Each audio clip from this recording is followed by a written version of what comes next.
بسم الله الرحمن الرحيم أعوذ بالله من الشيطان الرجيم بسم الله الرحمن الرحيم الحمد لله رب العالمين والعاقبة للمتقين والصلاة والسلام على سيد الأنبياء والمرسلين وخاتم النبيين وعلى آله الطيبين الطاهرين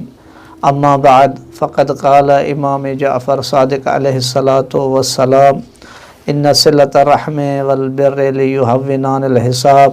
ويعصمان من الذنوب فصلوا أرحامكم وبروا بإخوانكم ولو بحسن السلام ورد الجواب. नाज़रीन ڪرام सलाम अलैकुम या अली मदद. जीअं त असांजो मौज़ू सिले रहमी जंहिंजे असां फ़ाइदनि खे बयानु करे रहिया हुआसीं ऐं अॼु असां छहीं नशस्त में कुझु ॿियनि फ़ाइदनि खे बयानु कंदासीं. जीअं त हर इंसान जेको बि हिन काइनात में आयो आहे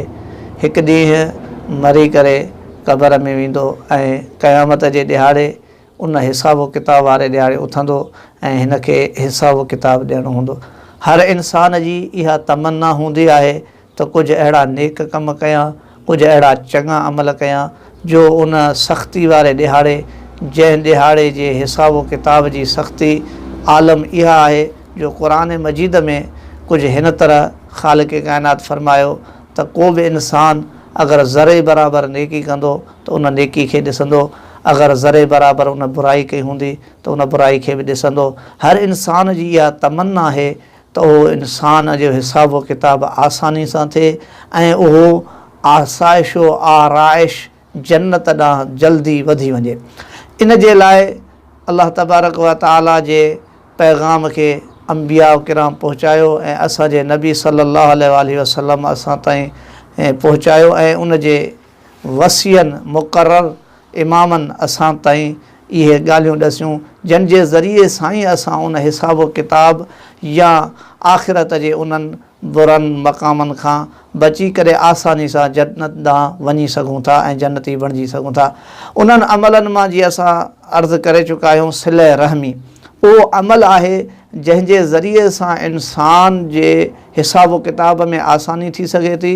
ऐं इन्हीअ जे ज़रिए सां इंसान जा गुनाह बख़्शिजी सघजनि था. ऐं उसूल काफ़ी जी रिवायत आहे जंहिंमें इमाम जाफ़र सादिक़ अलैहिस्सलातु वस्सलाम फ़रमाईंदा इन सिलत रहमे वल बिर बेशक पंहिंजे अज़ीज़नि रिश्तेदारनि मिटनि माइटनि सां नेकी करणु, सिले रहमी करणु, उन्हनि सां राब्तो